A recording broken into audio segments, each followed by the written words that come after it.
In this video, we will review the Admin Console Session Management feature. Let's get started. Go to the Okta Admin Console and sign on, and you can see I set it right now for 1 minute of idle time and 12 hours for a maximum app session lifetime. The idle time cannot be set longer than the re-authenticate time. So, for example, if I change the idle time to 2 hours and change the maximum app session lifetime to 1 hour, and I try to save, a warning message will be displayed.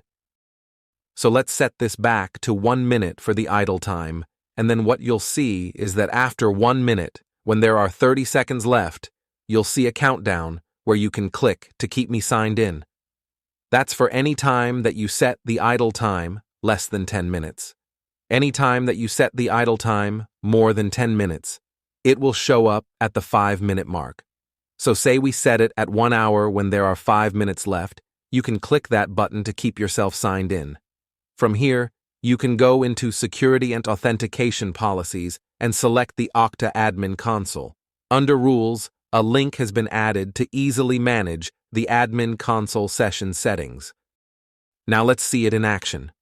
The "You will be signed out due to inactivity" reminder will be displayed. Once that reminder is displayed, the 30-second countdown will appear. When the countdown reaches 0, the screen will be wiped, and the admin will be logged out of their admin app session, and then they'll have to sign back in.